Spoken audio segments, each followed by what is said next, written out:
Bismillahirrahmanirrahim. Assalamualaikum warahmatullahi wabarakatuh.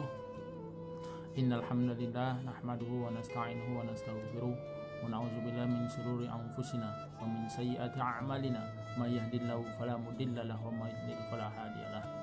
Asyhadu an la ilaha illallah wa asyhadu anna Muhammadar Rasulullah.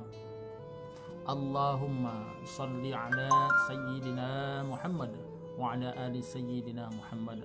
Qala Allah ta'ala fil Qur'anil azim. A'udzu billahi samiil 'alim minasyaitonir rajim. Bismillahirrahmanirrahim. Ya ayyuhalladzina amanu taqullaha haqqa tuqatih wa la tamutunna illa wa antum muslimun.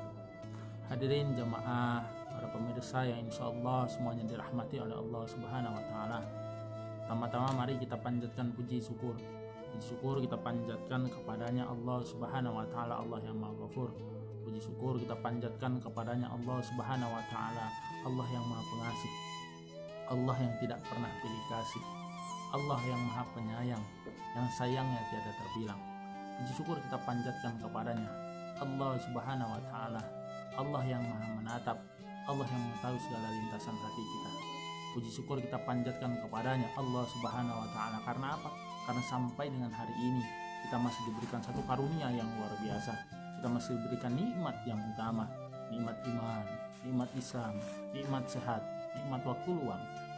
Yang alhamdulillah asbab dari nikmat-nikmat Allah tersebut kita bisa menjalankan segala aktivitas kita. Alhamdulillah, wajib kita bersyukur dan bersyukur atas nikmat-nikmat yang Allah berikan. Karena apa? Insyaallah saya yakin tatkala kita bersyukur akan nikmat-nikmat Allah yang Allah berikan, maka yakin bahwa sesungguhnya Allah akan tambah lagi nikmatnya. Tapi tatkala kita kufur akan nikmat-nikmat Allah, maka ingat kata Allah, azabku amat pedih. Allah berfirman, la in sakartum la azidannakum wa la in kafartum in azabi lasyadid. Kata Allah, bersyukur. Tatkala kita bersyukur, maka Allah akan tambah lagi nikmatnya. Tapi tatkala kita kufur akan nikmat, ingat kata Allah, azabku amat pedih. Hadirin pemirsa yang insyaallah semuanya dirahmati oleh Allah Subhanahu wa taala. Salawat dan salam mari kita sanjung agungkan kepada beliau, qudwah kita, beliau baginda Nabi Muhammad sallallahu alaihi wasallam, serta keluarganya, sahabat-sahabatnya, dan para pengikutnya hingga yaumil qiyamah. Amin ya rabbal alamin. Hadirin pemirsa yang dimanapun Anda berada, mudah-mudahan kita termasuk hamba-hamba Allah yang selalu istiqomah taat kepada aturan Allah dan Rasulnya. Mudah-mudahan kita termasuk hamba-hamba yang mendapat syafaat dari Rasulullah Muhammad sallallahu alaihi wasallam. Hadirin jamaah insyaallah dirahmati oleh Allah Subhanahu wa taala. Hari ini, pagi ini kita akan membahas tentang babul wudu, tentang bab wudu. Hadirin jamaah insyaallah dirahmati oleh Allah Subhanahu wa taala. Berbicara tentang wudu ini sangat penting sekali. Mungkin kita menganggap remeh. Karena apa? Karena mungkin kita sudah menganggap sudah biasa berwudu. Dari mulai kita kecil, dari mungkin kita belum balik, kita sudah berwudu, kita sudah belajar wudu. Tapi yakinkah kita bahwa wudu kita sudah benar? Yakinkah kita bahwa wudu kita sudah sempurna? Karena apa? Karena wudu ini sangat penting sekali. Kenapa dikatakan penting? Karena sesungguhnya sebelum kita melaksanakan sholat, kita harus berwudu, kita harus bersuci. Wudu menjadi syarat salah satunya agar kita bersuci. Kita harus suci dari hadas besar dan hadas kecil. Dari hadas kecil, tatkala kita ingin sholat, maka kita harus berwudu. Ini. Tatkala wudu kita tidak benar, wudu kita rusak, sudah dipastikan sholat kita pun akan menjadi rusak. Dan tatkala wudu kita tidak benar, wudu kita rusak, maka sudah dipastikan sholat kita menjadi batal. Padahal kita tahu bahwa sesungguhnya amal yang paling pertama kali dihisab di hadapan Allah Subhanahu wa taala itu adalah sholatnya. Sholat merupakan tiang agama. As-sholatu imaduddin, faman aqamaha faqad aqamadin, wa man tarakaha faqad hadamuddin. Sholat itu tiang agama. Barang siapa yang mendirikan sholat maka dia seperti mendirikan agama, dan barang siapa yang meninggalkan sholat dia itu seperti merontokkan agama. Sholat adalah ibadah yang pertama kali dihisap. Barang siapa sholatnya baik, maka amal-amal yang lain akan menjadi baik. Tapi barang siapa yang sholatnya tidak baik, maka sesungguhnya amal-amal yang lain pun menjadi buruk di hadapan Allah Subhanahu wa Ta'ala, tidak mendapat apa-apa. Maka sholat ini penting. Maka sesungguhnya sebelum kita mempelajari sholat, kita perbaiki wudhu kita. Bagaimana tata cara wudhu kita? Bagaimana rukun-rukun wudhu kita? Sudah benar atau belum wudhu kita?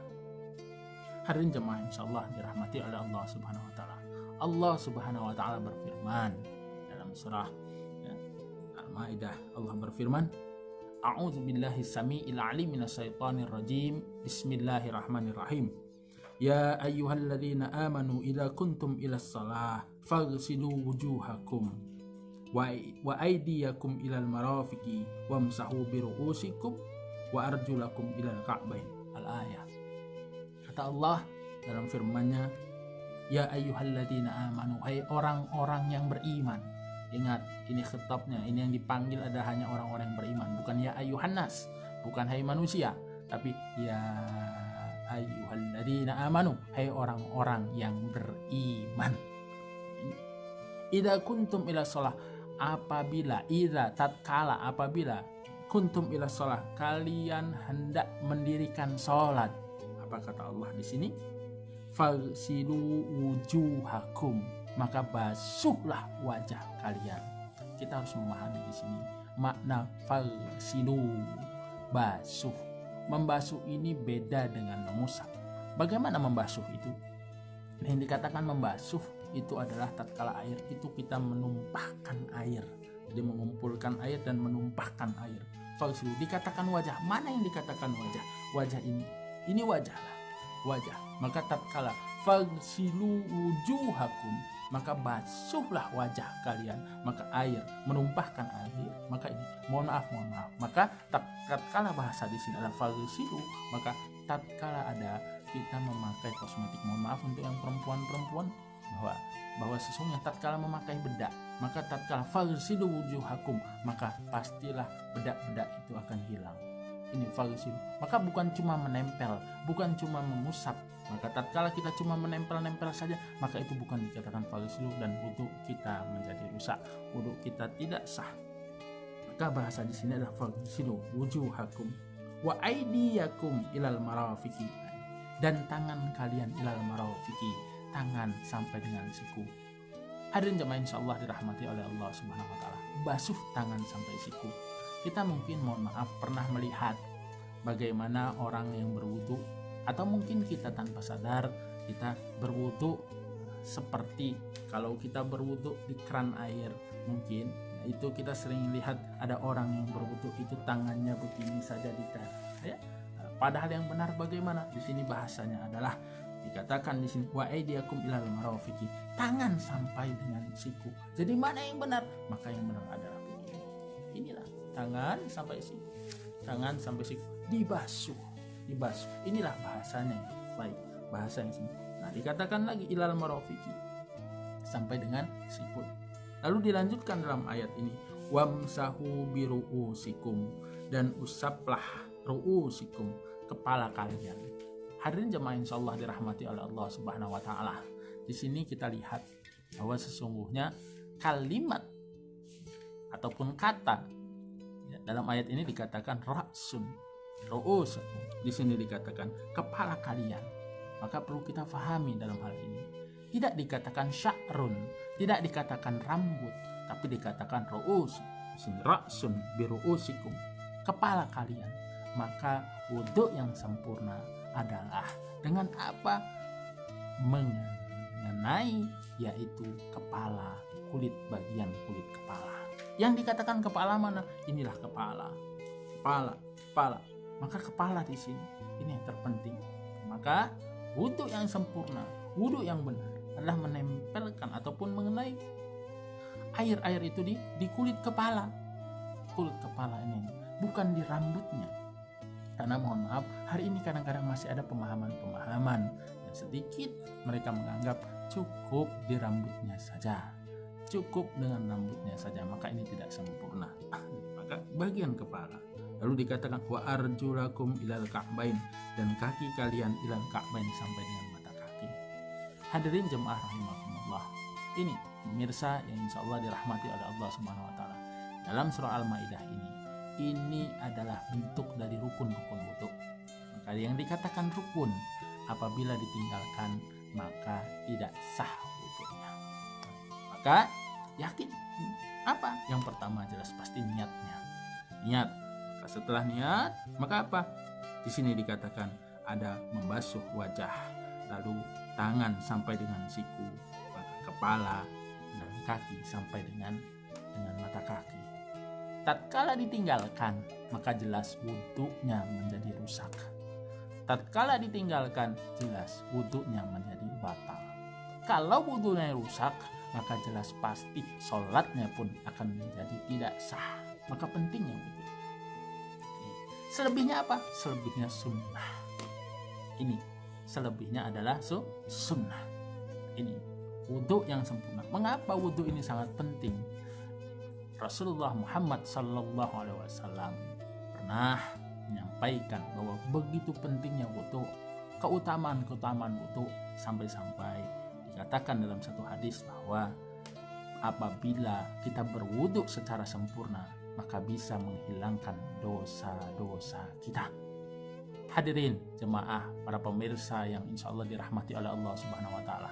Kita yakin setiap hari pasti rasanya kita pernah ataupun selalu melakukan dosa. Entah itu dosa-dosa kecil mungkin, tetapi rasanya tidak ada sehari kita tidak melakukan dosa. Ini, maka bagaimana cara menghilangkannya? Salah satunya Rasulullah Muhammad SAW mengajarkan kita menghilangkan dosa-dosa kita, terutama dosa-dosa kecil, itu adalah dengan cara wudhu yang sempurna. Kenapa? Dalam satu riwayat dikatakan bahwa tatkala kita membasuh wajah kita, maka sesungguhnya dosa-dosa kita berguguran. Dari mana? Dari kelopak-kelopak mata kita, dosa-dosa kita, kesalahan-kesalahan kita berguguran. Tatkala kita membasuh tangan kita, maka sesungguhnya dosa-dosa kita berguguran. Dari mana? Sampai keluar dari kuku-kuku tangan kita. Tatkala kita berwudu secara sempurna, maka begitu pentingnya berwudu ini. Dan ada adab-adabnya dalam berwudu. Jadi perlu kita pahami. Dan wudu itu bukan hanya untuk sholat saja. Kenapa? Rasulullah Muhammad SAW itu sesungguhnya selalu merutinkan wudu, selalu mendawamkan wudu, istiqomah, batal wudu, batal wudu, batal wudu. Ini Rasulullah Muhammad SAW. Bagaimana dengan kita yang selama ini mungkin hanya berwudu tatkala akan sholat saja? Ini menjadi pertanyaan kita. Dan adab sebelum berwudu itu sampai-sampai dalam satu hadis dikatakan bahwa kita dianjurkan untuk bersiwak sebelum berwudu. Ini dikatakan sampai-sampai kata Rasulullah dalam satu hadisnya dikatakan wa an Abi Hurairah, dari Abi Hurairah radhiyallahu anhu, an Rasulillah sallallahu alaihi wasallam, dari Rasulullah sallallahu alaihi wasallam qala, beliau bersabda, laula an asukka ala ummati la amartuhum bisiwaki ma'a kulli wudu.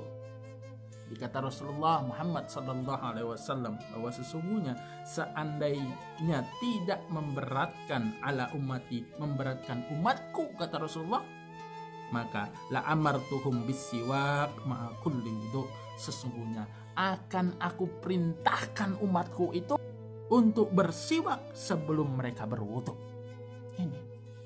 Ini luar biasanya. Katakan, jadi tatkala tidak memberatkan umatku, la amartuhum bisiwak, akan kuperintahkan mereka itu bersiwak ma'a kulli wudu, sebelum mereka berwudu. Ini adabnya. Kita pelajari. Maka wudu itu sangat penting. Setelah kita pelajari rukun-rukunnya, maka sunnah-sunnahnya. Bagaimana sunnah-sunnah wudu? Sunnah-sunnah wudu selain rukun-rukun tersebut. Ini karena apa? Wudu yang sempurna menghilangkan dosa-dosa kita. Wudhu yang sempurna menghapuskan dosa-dosa kita, terutama dosa-dosa kecil kita.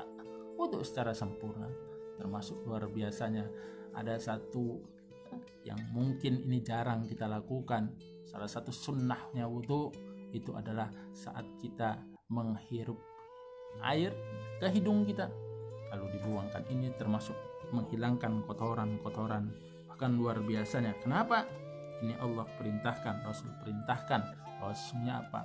Bahkan sampai-sampai ya, tatkala kita bangun tidur itu dianjurkan untuk kita berwudu. Dalam satu hadis dikatakan, wa'an Abi Hurairah radhiyallahu anhu, dari Abi Hurairah radhiyallahu anhu qala, beliau bersabda, qala Rasulullah sallallahu alaihi wasallam, dari Rasulullah bersabda bahwa Rasulullah sallallahu alaihi wasallam, idza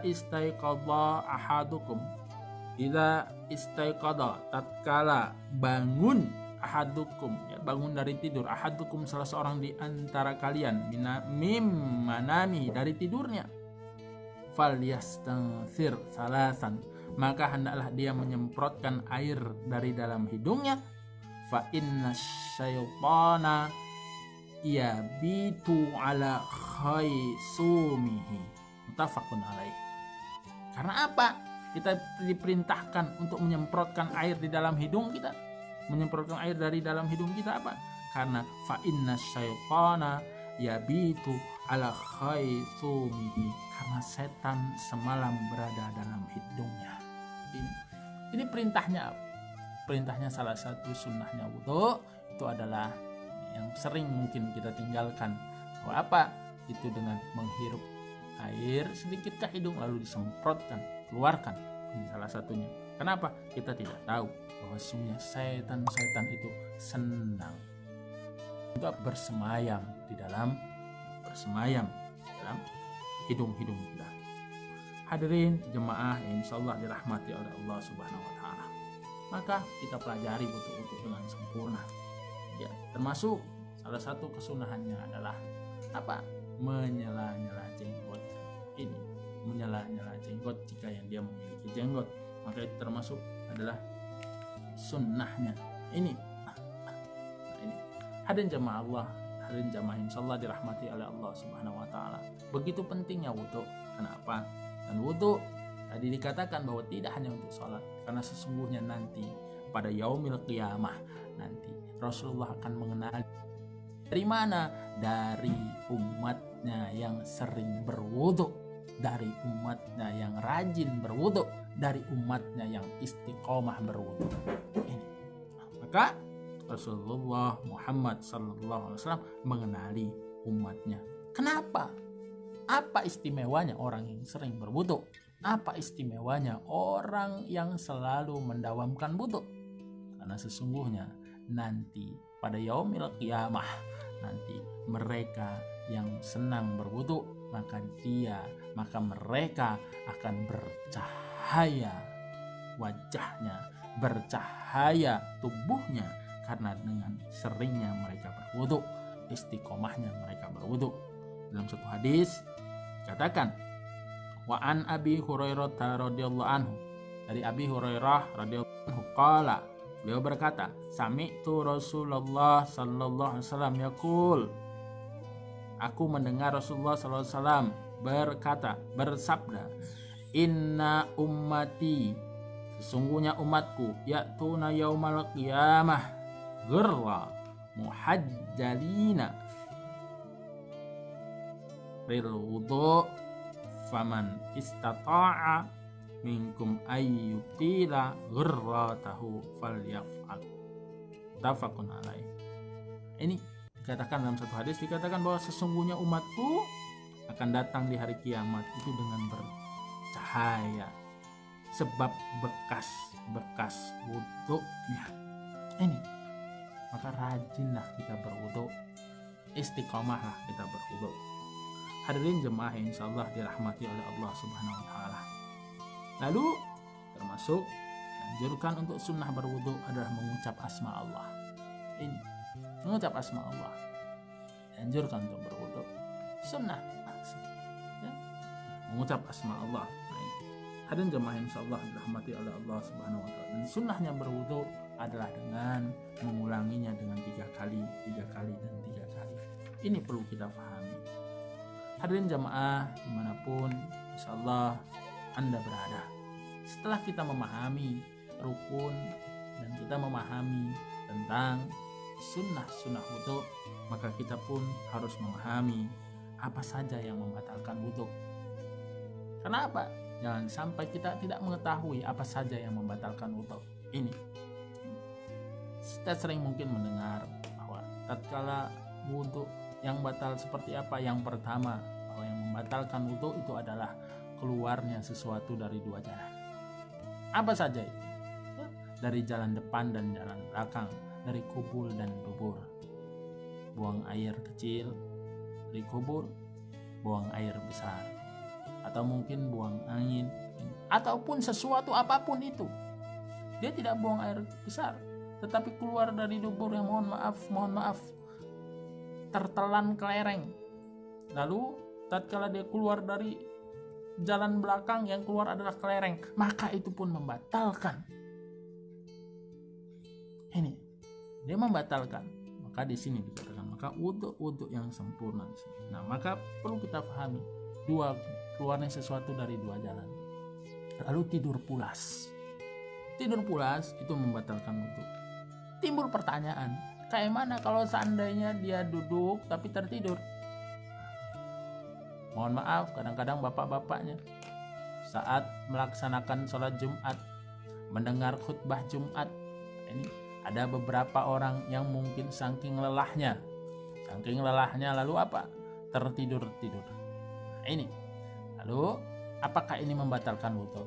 Kita tidak bisa jawab langsung. Kita harus pakai dalil, kita harus pakai dasar. Seperti apa? Kita pahami. Terkait dengan tidur ini ada satu hadis. Katakan dari Anas bin Malik radhiyallahu anhu qala, dia berkata, kana ashab Rasulillah sallallahu alaihi wasallam ala ahdihi yantaziruna al-isya hatta takhfiqa ru'usuhum thumma yusalluna wa la yatawadda'un. Jadi dari Anas bin Malik dia berkata bahwa ada sebagian sahabat, satu ketika ada sahabat yang mereka sholat isya, satu saat sholat isya sampai dengan larut malam, menunggu sholat isya. Saat mereka menunggu sholat isya, apa? Mereka terkantuk-kantuk, kepalanya terangguk-angguk, hatta takhfiqa ru'usuhum, terangguk-angguk, terkantuk-kantuk ini mereka. Lalu mereka tertidur-tidur sambil terayun-ayun kepalanya. Ini ngantuk. Nah, ini biasa, kadang-kadang ada orang yang tidur seperti ini, sambil duduk dia terayun-ayun, tertidur, mendengarkan khutbah Jumat. Kadang-kadang ada beberapa orang yang seperti itu. Nah, ini bagaimana? Nah, ini dikatakan dalam hadis ini, summa yusalluna wala yatawadda'una, kemudian mereka langsung melaksanakan sholat, wala yatawadda'una, dan mereka tidak melakukan atau mereka tidak berwudu lagi. Yang dikatakan kalau tidurnya tidak tidur pulas. Yang dikatakan tidur pulas seperti apa? Yang dikatakan tidur pulas adalah tatkala sesungguhnya dia bersandar. Nah, tatkala dia bersandar, dia sandaran itu dilepas, maka dia terjatuh salah satu. Pulas, dia tidak sadar. Maka di sini dia dikatakan tidur pulas, dan itu bisa membatalkan wudu. Ini maka di sini tetap bahwa tidak membatalkan wudu tatkala dia tidak tidur pulas. Lalu timbul pertanyaan lagi, lalu bagaimana kalau bersentuhan yang bukan mahramnya? Nah, ini tatkala bersentuhan sesuatu yang ataupun seseorang yang bukan mahramnya, maka jelas itu membatalkan wudu. Ini yang bukan mahramnya membatalkan wudu. Lalu ada pertanyaan kembali, bagaimana suami istri membatalkan wudu atau tidak tatkala dia bersentuhan? Dalam hal ini ulama berbeda pendapat. Kalau kita mengikuti mazhab dari Syafi'i, Imam Syafi'i, pengikut Syafi'i, Maka dalam pendapat ini bersentuhan aulamastumun nisa, bersentuhan wanita di sini itu membatalkan wudu. Suami istri batal wudunya. Batal wudunya sentuhan ini. Ini kalau mengikuti pendapat Imam Syafi'i. Tatkala dia tidak ada alas ya, menyentuh secara langsung, aulamastumun nisa menyentuh wanita ini kata Imam Syafi'i, maka dan mengikuti mazhab Syafi'i itu membatalkan wudu. Tapi dari pengikut yang lain, dari mazhab yang lain, ini terjadi perbedaan pendapat. Ada yang mengatakan bagaimana? Ada yang mengatakan tatkala dikatakan aulamastumun nisa maknanya itu bukan bersentuhan langsung, tetapi apa? Tatkala ada nafsu. Begitu ada nafsu, dia punya nafsu, maka itu membatalkan. Ada yang maknanya itu adalah berhubungan suami istri. Nah ini, apa dasar mereka? Ada satu hadis mengatakan dari hadis dari Aisyah, wan Aisyah radhiyallahu anha, dari Aisyah radhiyallahu anha, anna Nabi sallallahu alaihi wasallam qabbala ba'dhan nisaihi thumma kharaja ila salati wa lam yatawadda. Dalam satu hadis dikatakan bahwa dari Aisyah bahwasanya Nabi pernah ya, anna Nabi sallallahu alaihi wasallam qabbala ba'dhan nisaihi tsumma kharaja ila sholati walam yatawadda, bahwasanya Nabi pernah mencium salah seorang istrinya, tsumma kharaja, kemudian kharaja ila sholati walam yatawadda, kemudian Rasulullah itu beliau langsung melaksanakan sholat dan beliau tidak berwudu kembali. Terjadi ikhtilaf, terjadi perbedaan pendapat di antara ulama dalam hal ini. Ada yang mengatakan bahwa ini termasuk istisna, ini pengecualian Rasulullah Muhammad SAW. Tapi ada yang mengatakan lagi bahwa ini tidak. Bagaimana kita mensikapi dalam perbedaan pendapat ini? Ada satu kaidah, la yungkaru al-mukhtalafi wa inma yungkaru al-mujma' alaih. Seseorang itu boleh saja mengikuti pendapat yang masih diperselisihkan ulama, dan kita tidak boleh mencegah hal itu kecuali suatu itu sudah disepakati oleh ulama. Artinya apa?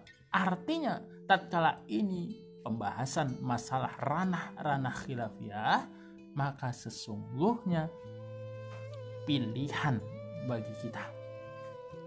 Oh, saya ingin mengikuti pendapat kehati-hatian, saya ingin mengikuti pendapat Imam Syafi'i, silakan. Oh, saya ingin mengikuti pendapatnya Imam Malik, silakan. Oh, saya ingin mengikuti pendapatnya Imam Hambali, silakan. Oh, saya ingin mengikuti pendapatnya Imam Abu Hanifah, Imam Hanafi, silakan. Tetapi yang tidak boleh adalah mengenteng-entengkannya. Ini. Jadi kita harus konsekuen. Saya bab wudu ini, bab taharah ini, bab bersuci ini, saya ingin mengikuti pendapat Imam Syafi'i. Maka konsisten dengan pendapat Imam Syafi'i.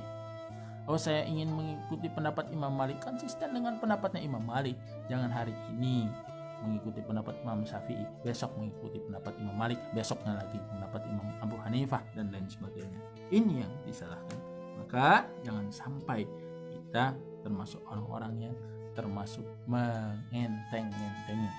Hadirin jamaah, para pemirsa dimanapun Anda berada, sesungguhnya selanjutnya, bagaimana jika seandainya kita bingung, ini saya sudah batal wudu atau belum? Saya sudah batal atau belum? Kenapa? Karena sesungguhnya kadang-kadang mohon maaf, perut ini sudah buang angin atau belum? Terasa, oh iya kayak buang angin atau tidak? Apakah itu sudah membatalkan wudu? Nah, ini kembali. Jangan kita menjawab tanpa dalil. Jangan menjawab kita tatkala kita tidak ada dasarnya.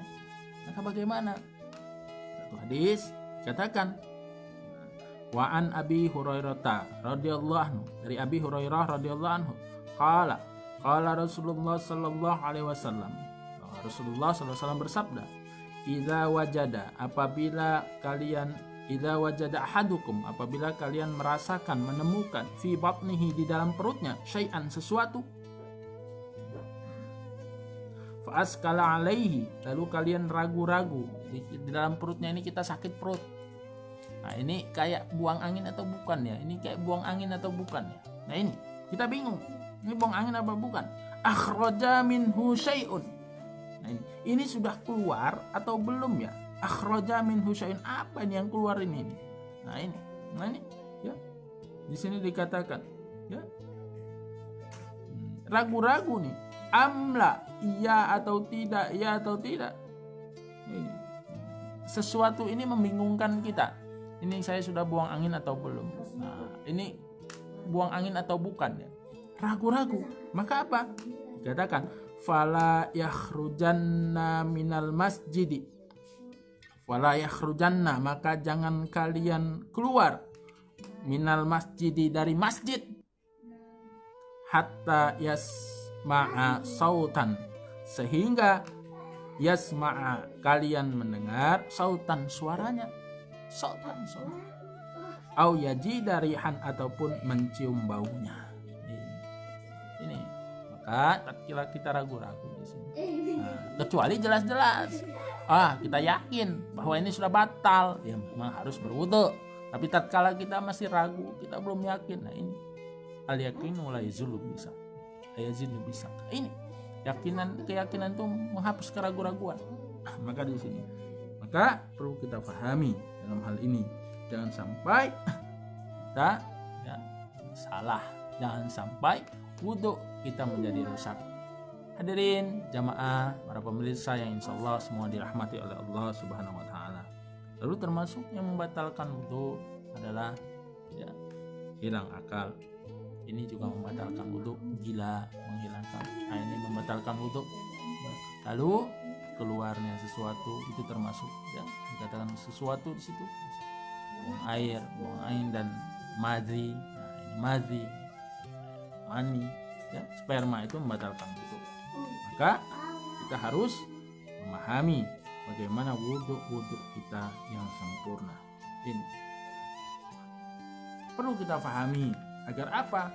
Wudu ini agar wudu kita menjadi benar, wudu kita menjadi sempurna, wudu kita menjadi baik. Ini maka benar-benarlah mulai saat ini kita pelajari wudu dengan sebaik-baiknya. Kita pelajari wudu dengan sebaik-baiknya. Dan jangan berwudu hanya saat akan sholat saja, tapi wudhulah dengan benar. Wudu tatkala batal wudu. Kita coba wudu yang benar-benar disyariatkan, wudu yang dicontohkan Rasulullah. Bagaimana? Pertama kita lakukan apa? Niatnya. Nah ini urutan wudu yang benar. Niat ini letaknya di hati. Niat letaknya di hati. Adapun lafaz itu membantu hati, silahkan.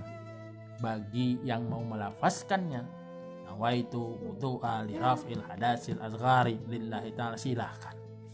Dengan tanpa itu pun, begitu dia berniat di dalam hati, itu pun sudah menjadi sah. Setelah dia berniat, dia sunahkan untuk apa? Membaca basmalah. Bismillahirrahmanirrahim. Sunnah berwudu mengucap basmalah. Tapi hati-hati tatkala kita berwudu di tempat yang, mohon maaf, kadang-kadang rumah-rumah kita itu ada yang memang khusus tempat wudunya sendiri, terpisah. Ada juga yang tempat wudunya bercampur dengan toilet. Nah ini tempat kamar mandi dan WC bercampur dan wudu juga di sana. Maka makruh hukumnya tatkala kita mengucap asma Allah, kita mengeraskan mengucap asma Allah di tempat-tempat tersebut. Maka cukup di dalam hati saja, kecuali tempat wudunya yang terpisah. Setelah itu bagaimana? Setelah kita mengucap basmalah seperti biasa, rukun-rukunnya, tangan, kita membasuh tangan seperti tadi di awal yang kita sampaikan, membasuh tangan, basuh. Lalu setelah itu apa? Kita berkumur. Setelah berkumur, sunnahnya 3 kali. Sunnah semua dilakukan 3 kali. Kanan dahulu 3 kali, kiri dahulu 3 kali. Setelah itu berkumur. Setelah berkumur apa? Menghirup air ke hidung, keluarkan. Nah ini termasuk tadi yang disampaikan, syaitan itu senang bersemayam di dalam rongga, di dalam hidung kita tatkala dalam kondisi tidur. Maka di sini termasuk kesunahannya adalah dengan menyemprotkan air yang ada, menyemprotkan air, gitu. Kita membersihkan hidung kita. Setelah itu apa? Membasuh wajah kita. Ini yang dikatakan wajah tadi. Wajah. Basuh wajah. dikatakan sunnahnya berapa? Sunnahnya 3 kali. Sunnahnya 3 kali. Ini. Lalu setelah itu apa? Setelah itu kita membasuh wajah, lalu tangan sampai dengan siku. Tangan sampai siku. Kanan dahulu, terus sampai siku. Nah, ini 3 kali. Lalu yang kiri 3 kali. Kesunahan itu. Lalu setelah itu apa? Kepala. Ini ulama dalam hal ini yang dalil yang kuat adalah bagian kepala langsung kesunahan sampai ke telinga, lalu sekali langsung. Ini juga karena bagian kepala, telinga termasuk bagian kepala, maka sunnahnya itu langsung balik, langsung ke telinga. Ini sunnah. Lalu setelah itu bagaimana? Setelah itu baru membasuh kaki sampai dengan mata kaki. Dimulai dari yang kanan, lalu 3 kali, lalu setelah itu yang kiri 3 kali. Setelah itu sunnah menghadap kiblat, ya, sunnah menghadap kiblat, lalu berdoa setelah wudu. Ini sunnah. Tapi perhatikan lagi, seperti yang saya sampaikan, jikalau tempat-tempat wudu kita bercampur, ya, kamar mandi dan toilet, maka usahakan berdoanya jangan saat di tempat tersebut, ataupun kalau terpaksa di tempat tersebut jangan dilafazkan, dikeraskan, cukup di dalam hati, karena mengucap asma Allah, menyebutkan asma Allah di tempat-tempat tersebut makruh hukumnya. Mengeraskan, maka baca. Bagaimana doanya? Doa banyak riwayat dalam hal ini. Banyak riwayat dalam hal ini. Boleh kita mengikuti bacaan-bacaan yang mana yang kita diriwayatkan itu. Yang paling singkat, insyaallah dalilnya kuat. Apa-apa? Asyhadu an la ilaha illallah wa asyhadu anna Muhammadan abduhu wa rasuluh. Ini yang paling singkat dan kuat dasarnya. Adapun ada tambahan-tambahan ataupun riwayat yang lain, selagi itu dalilnya tidak maudhu, tidak palsu, itu masih diperkenankan sebagai fadilah amal, sebagai keutamaan amal. Ini. Setelah itu selesailah wudu kita. Hadirin jemaah insyaallah dirahmati oleh Allah Subhanahu wa taala. Mudah-mudahan kajian yang singkat ini bisa menambah wawasan keislaman kita, menambah keilmuan kita, dan yang terpenting adalah kita termasuk hamba-hamba Allah yang istiqomah. Pertama kita coba kita mengamalkan wudu yang sempurna, wudu yang sesuai dengan aturan-aturan Allah dan Rasulnya, dan kita mencoba mendawamkan wudu kita. Kita coba untuk istiqomahkan wudu kita. Mungkin ini saja yang dapat saya sampaikan. Mohon maaf atas segala kekurangan, dan pada Allah saya mohon ampun. Mudah-mudahan kita mampu istiqomah dalam ketaatan kepada Allah Subhanahu wa taala. Taat kepada aturan Allah Subhanahu wa taala dan aturan-aturan Rasulnya. Alhamdulillahirabbil alamin. Pada Allah saya mohon ampun. Mohon maaf atas segala kekurangan. Assalamualaikum warahmatullahi wabarakatuh.